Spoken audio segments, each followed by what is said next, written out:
Chapitre 5. Renaissance et réforme. Progrès de l'autorité royale.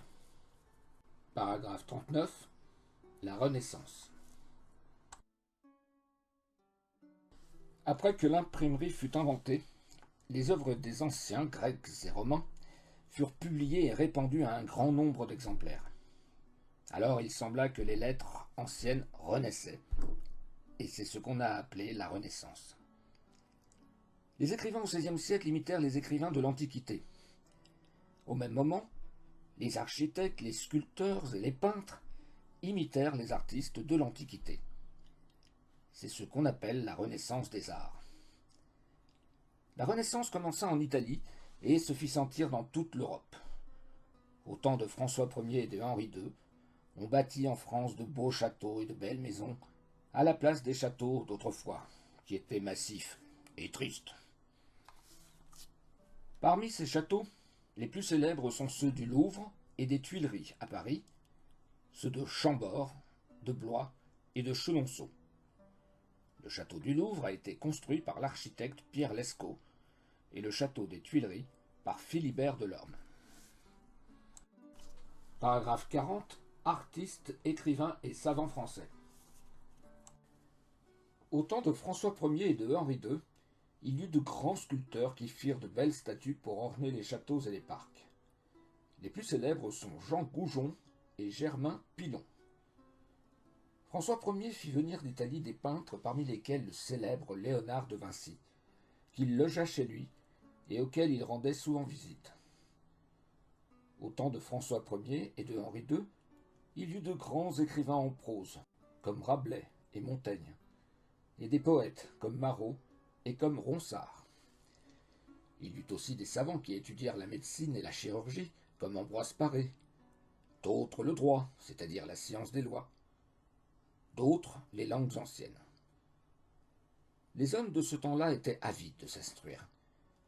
François Ier fonda le Collège de France, où des professeurs illustres enseignèrent toutes les sciences.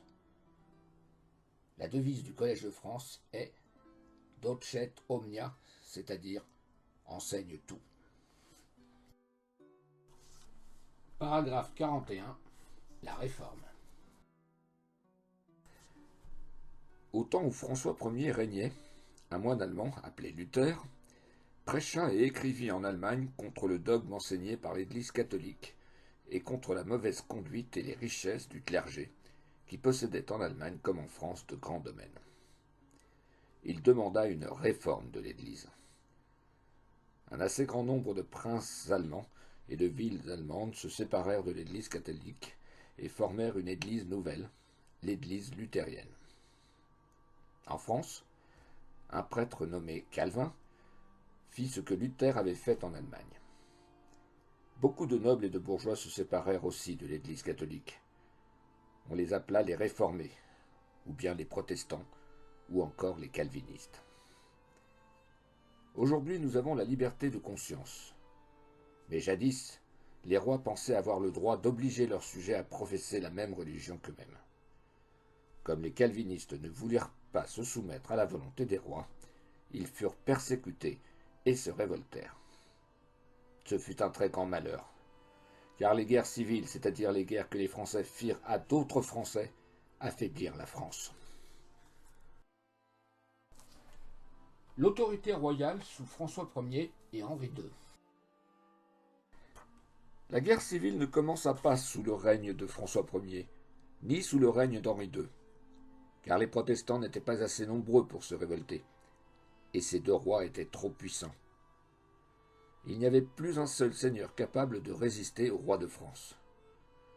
Les évêques et les abbés étaient très soumis au roi, qui les nommait et ne leur permettait pas de désobéir. Les villes avaient perdu leur principale liberté. Elles obéissaient comme la noblesse et comme le clergé. François Ier et Henri II ne réunirent pas une seule fois les États généraux. Ils levèrent des impôts et les dépensèrent comme il leur plut. Plusieurs fois, le Parlement qui enregistrait les édits des rois essaya de faire des remontrances. Mais le roi fit taire le Parlement. Il y eut quelques révoltes, par exemple à Bordeaux, sous Henri II. Les révoltés furent cruellement punis. Comme les rois distribuaient l'argent, les honneurs et les titres, on les flattait pour obtenir tout cela. On n'osait pas leur dire la vérité, parce qu'ils ne permettaient pas qu'on la leur dît. On approuvait même leurs vices, et la cour de France donna les plus mauvais exemples. Paragraphe 43. Conquête du Canada. François Ier a fait quelques bonnes réformes. Il a partagé la France en 12 grands gouvernements pour qu'elle fût mieux administrée. Il a créé une flotte et fondé le port du Havre. À cette époque, un marin, François Cartier de Saint-Malo, donna à la France un beau pays d'Amérique, le Canada. Les Français s'y installèrent bientôt. Les villes de Québec et de Montréal furent fondées, et cette vaste colonie fut pendant plus de 100 ans extrêmement prospère. Malheureusement, elle devait être conquise par les Anglais au XVIIIe siècle, malgré la brillante défense du marquis de Montcalm.